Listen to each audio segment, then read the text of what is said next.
नमोस्तु परमात्मने। पंच परमेष्टि भगवान की जय। एकदराशी शांतिनाथ भगवान की जय। परम पूज्य आचार्य श्री आदि सागर महाराज की जय। आचार्य श्री महावीर कीर्ति महाराज की जय। आचार्य श्री विमल सागर महाराज की जय। आचार्य श्री तपस्वी सम्राट सन्मति सागर महाराज की जय। आचार्य गुरु सुंदर सागर महाराज की जय। अहिंसा में ईश्वर धर्म की जय। जीवाणी माता की जय।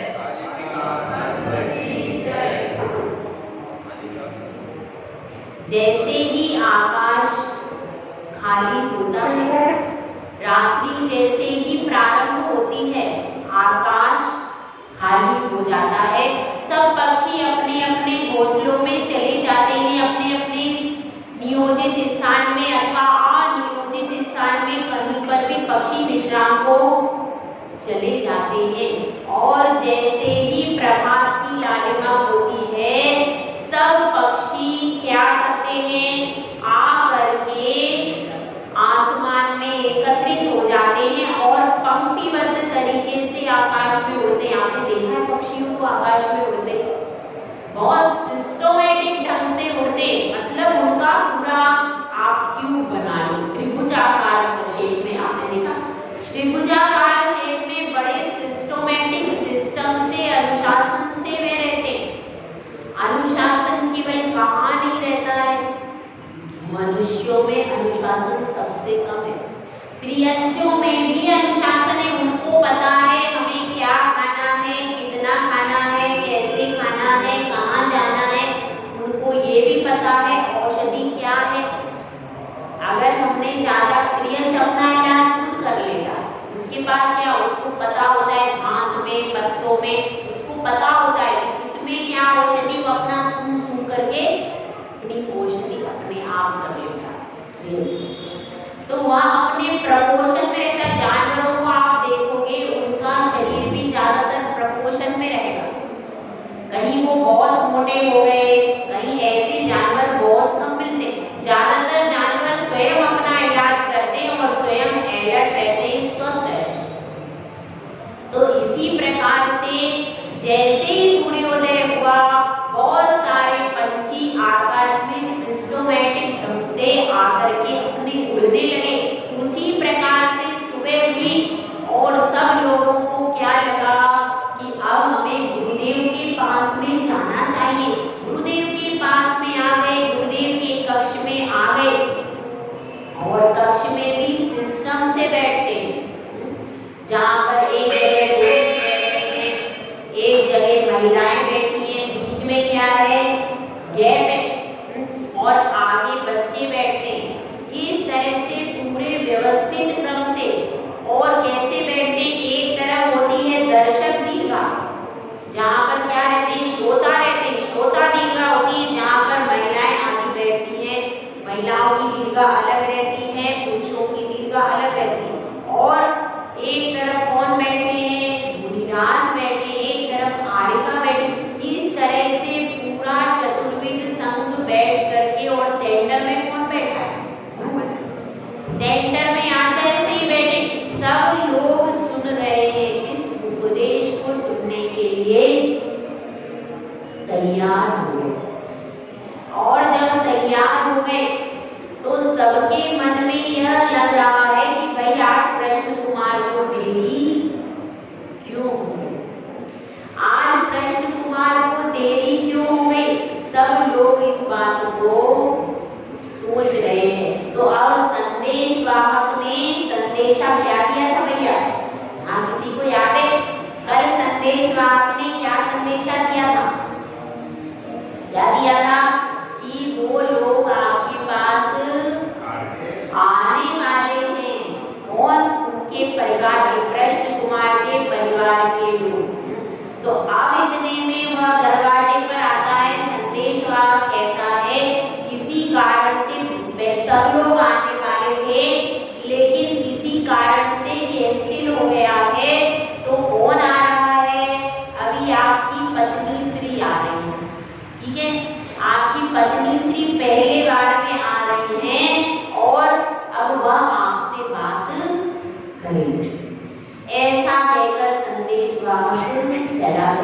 अब उसने देखा अभी तो सुबह सुबह कौन आएगा, तो अभी तो मैं अपना मैदान में चला जाता हूँ, बाद में देखेंगे क्या करना है।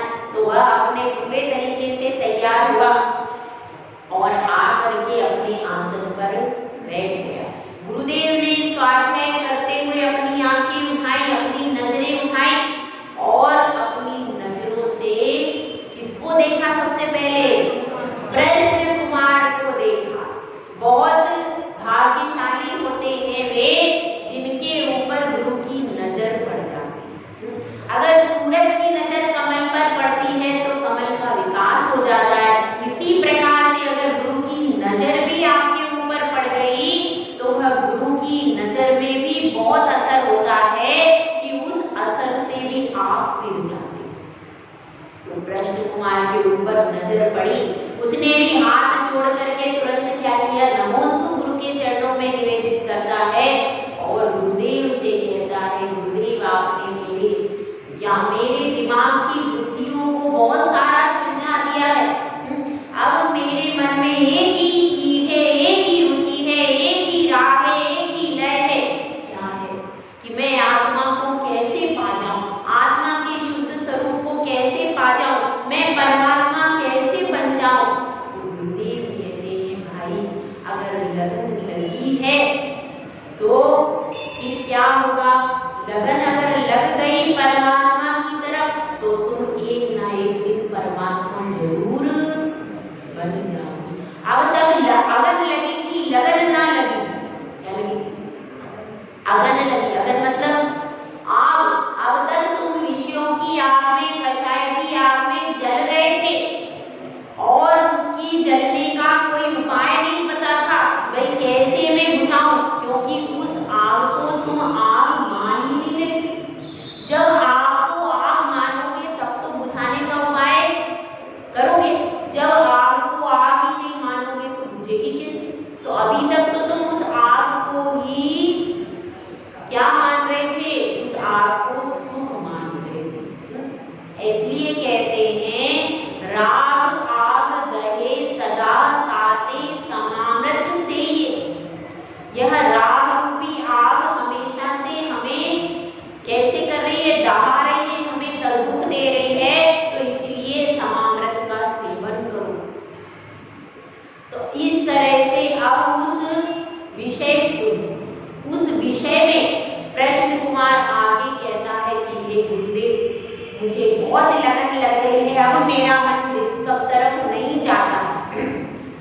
तो ऐसा कहते हैं, मैं कैसे जानूं इस बात को कि मेरा मन विषयों से विरक्त हो गया है? इस बात का अनुभव कैसे होगा?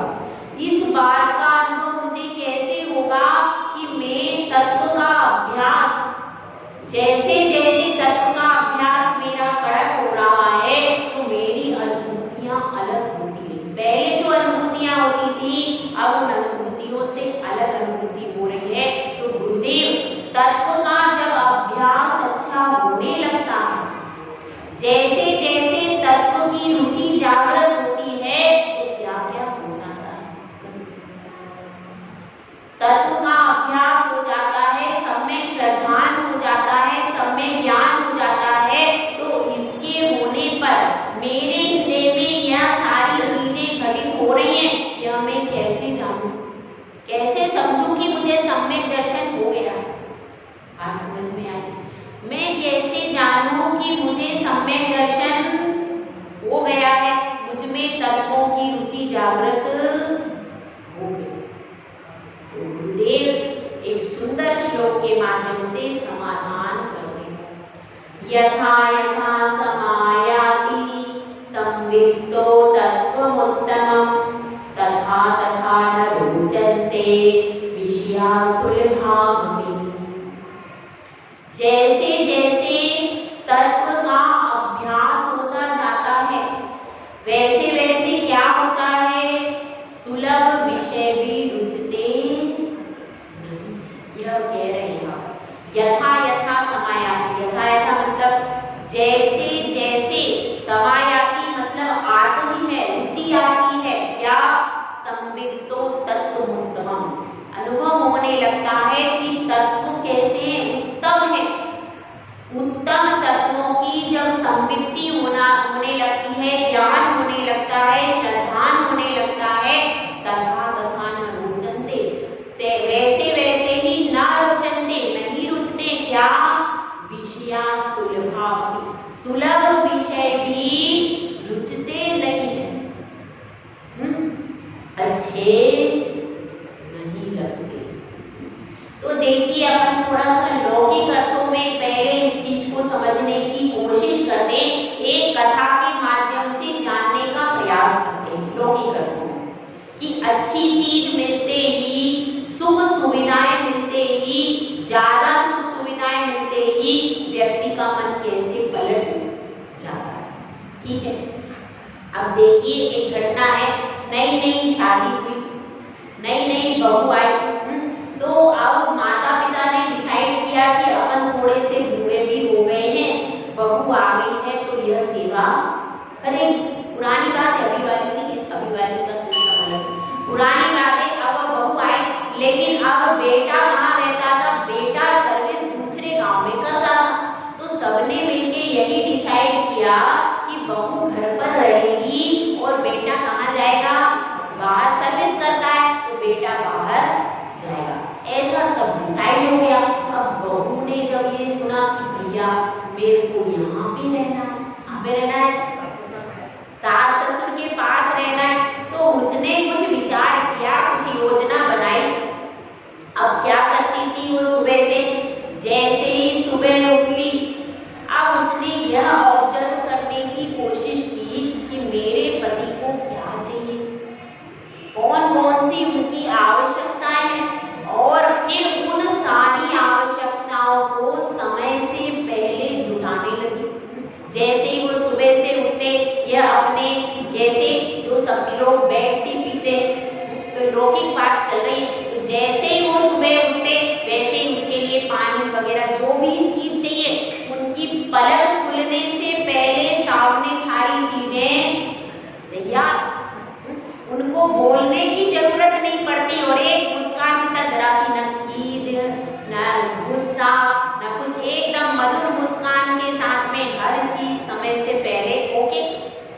तो अब क्या हुआ, अब माँ तो इतना कर ही नहीं पाती थी, एक तो उम्र भी थी और उसको रसोई घर भी संभालना है, उनके पति को भी संभालना है, और भी चीजें देखना है। उसने तो अपना लक्ष्य बना लिया, क्या, मुझको प्रसन्न करना है और उनकी जरूरत बनना है। क्या बनना है, मुझे उनकी ऐसी जरूरत बनना है कि उनको लगे कि मैं, हाँ बस इस तरह से। अब वो हर चीज लेकर के टाइम पे तैयार खड़ी।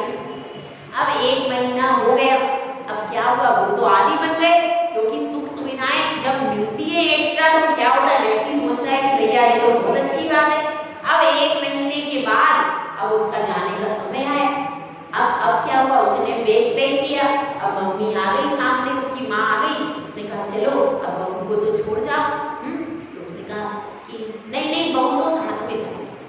क्या कहा, क्यों, इसलिए कह दिया कि भाई अब वो जरूरत बन गया, उसको लग रहा है पहले मुझे इतनी सुख सुविधाएं नहीं मिलती थी, अब तो मेरे हाथ में पानी है, हाथ में टॉवेल है, हाथ में मेरे जूते हैं, हर चीज मुझे तुरंत मिल रही है।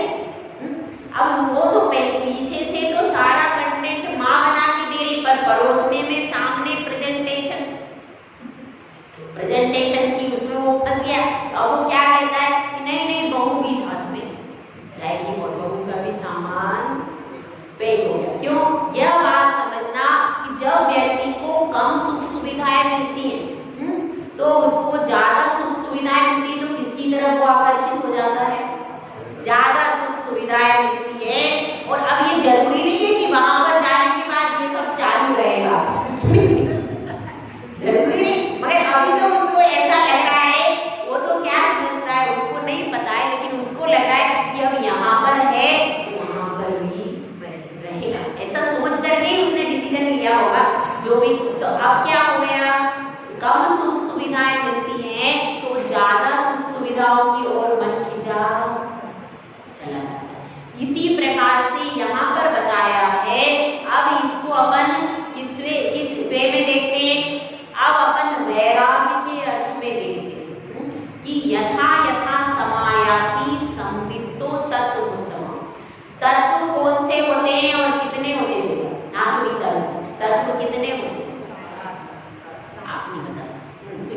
कौन है? हाँ आप बताओ कितने तत्व होते हैं? 7 होते हैं। कौन कौन से होते हैं? हाँ बताओ, सबको सुनाइए, ऐसा बताइए। जीव, उद्गत, आश्रव, बंध, सबर, निर्जरा, मोक्ष। थोड़ा सा गलत हो गया। जीव, अजीव। हाँ, जीव, अजीव, आश्रव, बंध, संबर, निद्रा और मोक्ष, ये 7 तत्व होते हैं। ठीक है, अब इन 7 तत्वों में अपना तत्व कौन सा है भाई? जो अपनी आत्मा का तत्व है, जो हमारा जीव तत्व है, वही अपना है। तो उसके प्रति अपनी रुचि जागृत होना, शरीर के प्रति नहीं, विषय भोगों के प्रति नहीं, कषाय के प्रति नहीं। मैं आत्मा हूँ, कैसी आत्मा हूँ? मैं ज्ञान दर्शन स्वभावी आत्मा हूँ। इसकी प्रतीति होना, इसकी रुचि होना, इसका अनुभव जब होता है तो अपनी वस्तु के प्रति प्रेम उत्पन्न होता है। जैसे माँ को अपने पुत्र से बहुत स्नेह होता है कि नहीं? बहुत स्नेह होता है। विक्रमादित्य के समय की एक घटना है, और अभय कुमार का शेडिंग चरित्र पढ़ते हैं ना, उसमें भी ये घटना आती है। क्या घटना है?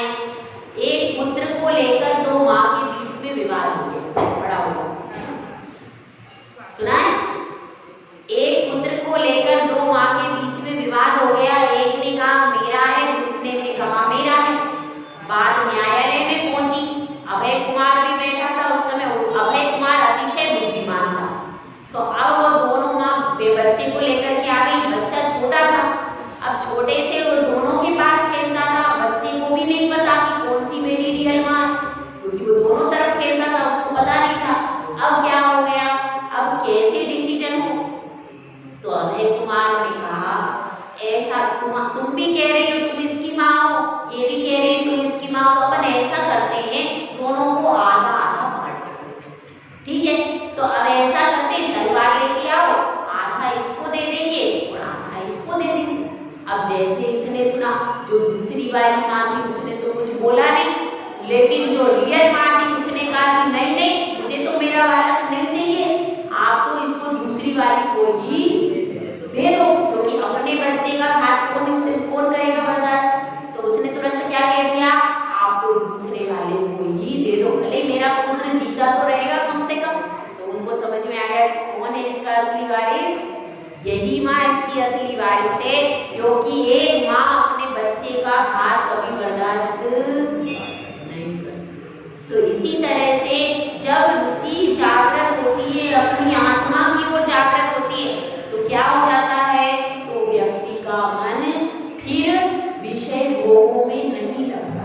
जैसे उसका पुत्र का, उसका मन, माँ का मन किसमें जागृत हो रहा था? अपने बच्चे में। तो अब उसको दूसरी चीजें हैं तो दूसरी चीजों में मन लगाया था क्या? नहीं। अब उसका लक्ष्य किसमें हो गया? कहते हैं उसके बच्चे में, भाई मेरा बच्चा है, मेरा बच्चा है। इस तरह से जिस तरफ आप अपनी रुचि को लगा लो, मन को जागृत कर लो, उसी तरफ आपका उपयोग लग जाता है और वह आपको उत्तम लगता है। अपन उपयोग कब लगाते हैं? जब हमें सारी दुनिया से अच्छा वो लगता है तब। माँ को अपने बच्चे से अच्छा दुनिया में कोई चीज नहीं लगती। माँ के लिए अब तो मात्र तो भी नहीं रहा, क्योंकि सब सर्विस करती है, उनके लिए सर्विस ही सब कुछ है। आजकल जॉब सब कुछ है, ना बच्चा कुछ है, ना पति कुछ है, ना कोई और चीज कुछ है। आजकल जॉब और पैसा सब कुछ है। आजकल माँ नहीं रहती, तो पुरानी बात की जब माँ होती थी। तो अब क्या बात है, आज की डेट में उसके लिए जॉब ही सब कुछ है, ऑफिस में अपनी रेपुटेशन सब कुछ है और पैसा सब कुछ है। इन 3 चीजों के आगे एक जो नवीन महिला है उसके लिए कोई चीज इम्पोर्टेंट नहीं है, कि नहीं है? ऐसा हो गया, ऐसी मानसिकता बन गई। अब जो मातृत्व था वह धीरे धीरे बहुत कम होता जा रहा। जो पहले की माँ का हृदय होता था अपने पुत्र के प्रति, रिश्तों के प्रति जो भावनाएं होती थी, वो भावनाएं धीरे धीरे घटती जा रही और पैसा प्रधान होता था। अब अपनी बात चल रही है इस प्रकार से संबित। तो जैसे ही उसको तत्व के प्रति रुचि जागृत होती है तो विषय सुलभ होते हुए भी रुचते नहीं। देखिए जम्बू स्वामी की कथा आती है। जम्बू स्वामी सुधर्मा स्वामी के समोसरण में गए। सुधर्मा स्वामी के समोसरण में उन्होंने तत्वों का विशद स्वरूप सुना। अब विशद स्वरूप सुन करके उनके मन में लगा कि मुझे तो अब आत्म कल्याण करना है। शरीर अलग है और आत्मा यही वास्तविकता है। संसार में मैं कितना भी करूं तो भी मेरा कुछ भी होने वाला, इसकी उनको इतनी दृढ़ प्रतीति हो गई। और दृढ़ प्रतीति करके अब उनके मन में वैराग्य हो गया। वैराग्य लेकर के वैराग्य का दीप हृदय में जला करके अपने घर में आए। अब माता बैठी हुई, माता कहती है कि बेटा तू आ गया, मैं कब से तेरी राह देख रही थी। अब तू आ गया है, देख तेरे लिए 4 राजकुमारियों के रिश्ते आए हैं और अब तुझे विवाह करना है। क्या कहता है वो? नहीं माँ, मुझे अब विवाह नहीं करना है, मुझे तो मुनि दीक्षा लेनी है। मैंने सुधर्मा स्वामी के समोसरण में दिव्य ध्वनि सुनी है और मुझे अब ज्यादा समय संसार में रहने की कोई इच्छा अब नहीं है। क्यों? विषया यथा तथा तथा न रोचन्ते विषया सुलभमपि। अब उसके पास पंचेंद्रियों के विषय है कि नहीं है। इतनी संपत्ति थी जम्बू स्वामी के पास, परिवार में इतनी संपत्ति थी कि रत्नों के ढेर लगे। बहुत अमीर था वो, नगर सेठ था जिसके यहाँ जम्बू स्वामी का जन्म हुआ। रत्नों के ढेर लगे, सुख सुविधाओं में कोई कमी नहीं और उस पर राजकुमारी जैसी सुंदर और सुयोग्य शीलवान कन्याएं ऑफर आ रहा है। इतना सब और वो भी आने को बिल्कुल तैयार है। चारों कन्याएं तैयार हैं, चारों कन्याओं के परिवार तैयार हैं और शादी के लिए भी माता पिता भी तैयार है। सारी सुख सुविधाएं है कि नहीं। फिर भी तथा तथा ना रोचन्ते विषया सुखम, फिर भी उसको रुच नहीं रहा। वो कह रहा है कि नहीं माँ, मैं तो अब विवाह नहीं करूंगा, मुझे विवाह नहीं करना है, मुझे तो मुनि दीक्षा लेने का मन है। देख बेटा तू अकेला है, यह सारा घरबार, यह देख इतने सारे रत्न, इतनी संपत्ति, इतने अपने विषय भोग, ये सारा व्यवसाय, यह सारा कौन संभालेगा। यह सब तो ऐसा ही सुना रह जाएगा। अब मैं बूढ़ी हो गई हूँ, मुझे देखने के लिए कौन है। तू शादी कर लेना तो मैं निश्चिंत हो जाऊं। ऐसा हो गया। क्योंकि पुराने जमाने की बहू अच्छी होती थी, इसलिए वो मेरी बेचारी क्या करे। तो अब क्या हुआ? अब ये सब सुन रहा है लेकिन कह रहा है कि माँ तुम व्यर्थ प्रयास कर रही हो, मैं तो अब मेरा मन नहीं लगेगा। क्यों नहीं लगेगा? क्योंकि उसके मन में यथा यथा समायाति संवित्तो तत्वोत्तम। उत्तम तत्व उत्तम है। कौन सा तत्व उत्तम है? यह जो जीव तत्व है, इसकी जो ज्ञान दर्शन स्वभाव चेतना है, यह उत्तम वस्तु है। जिस प्रकार से मीठा जल मिल जाए किसी को तो खारा जल पीना पसंद करता है? नहीं करता। मीठा जल यदि मिल जाए, क्षीर सागर का ये आता है वक्तावन, क्षीर सागर का मधुर जल यदि किसी को मिल जाए तो वह फिर खारे जल को कोई भी पीना पसंद नहीं करता। इसी तरह से अब वह सोच रहा है जम्बू स्वामी, ये सब विषय भोग तो विष के समान भयंकर है। एक बार विष खा लेते हैं तो एक भव का नाश होता है। और विषय भोग कैसे हैं?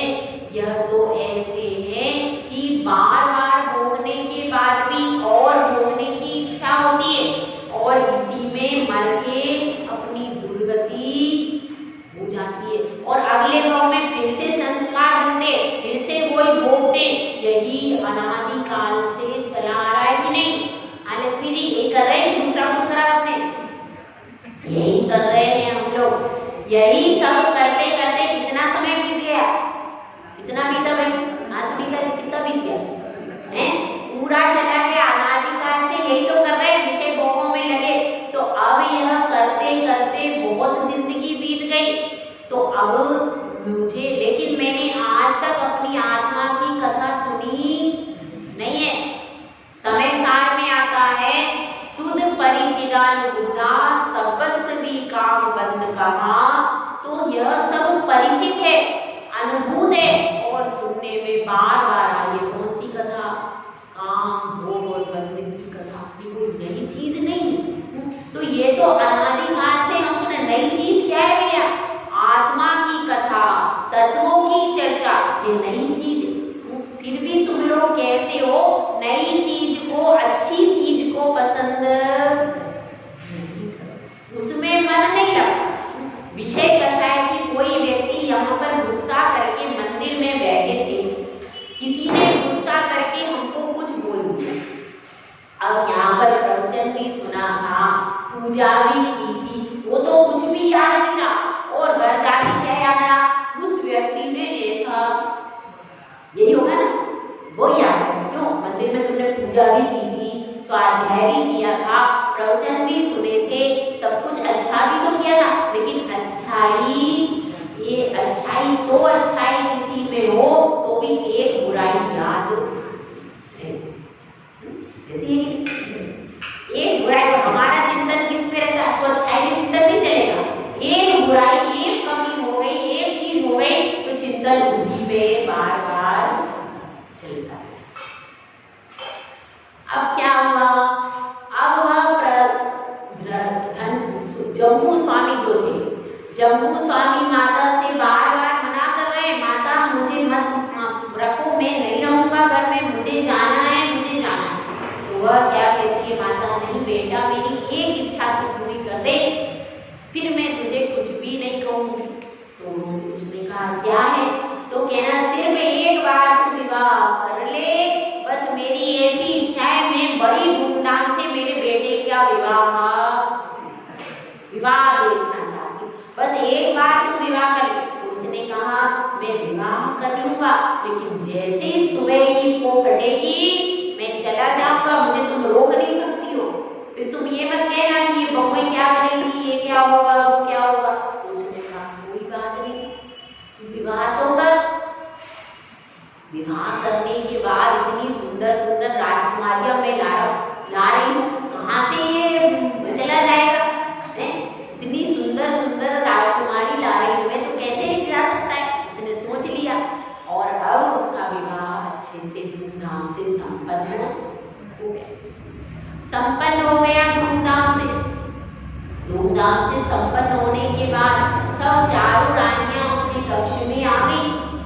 अब रानियां कह रही, जम्मू स्वामी से, जम्मू कुमार से रानियां कह रही हैं, क्या कह रही हैं, विषय भोगों की चर्चा कर रही हैं और इधर जम्मू स्वामी उनको वैराग्य की चर्चा कर रहा है। दोनों का चल रहा है, इधर से भी तीर आ रहा है, उधर से भी तीर आ रहा है, लेकिन उधर का तीर इधर के तीर से कटता जा रहा है। रात भर यही चलता रहा, इधर विषय भोगों और कषायों के तीर और उधर वैराग्य का तीर। तो वैराग्य का तीर जीत गया और विषय भोग और कषायों के तीर हार गए। फिर क्या हुआ, फिर जाकर के और सुबह को खड़ी है, माँ सोच रही है अभी तो सब सोए होंगे आनंद से कक्ष में, अभी कौन उठता है, अब मैं थोड़ी सी उठूं। तो वह माँ जैसे ही देखती है वो फटी और वहां पर तो देखो लाइन लगी। क्यों, क्योंकि 500 चोर भी उसी दिन चुराने आए थे, विद्युत चरानी, वो विद्युत चोर भी आए थे और उन्होंने भी ये वैराग्य वर्धक चर्चा सुनकर उनको भी वैराग्य। तो एक जाने वाला था, भोग में कितने गए, 504, 505 गए, 505 चले गए। एक जा रहा था वो अपने साथ में कितने लेके चला गया। तो यह सोच रही है कि ये मेला कहाँ से लगा भैया। अब माँ ये सोच रही है मैं मेरा बेटा ही जाता, तो देखती है भाई बेटा आगे आगे जा रहा है, चारों बहुएं जा रही है, बीच में 500 और जा रहे हैं पीछे से। हमने कहा ये तो बड़ा बड़ी बारात जा रही है पूरी, सब कहाँ जा रहे हैं, तो सब जा रहे हैं दीक्षा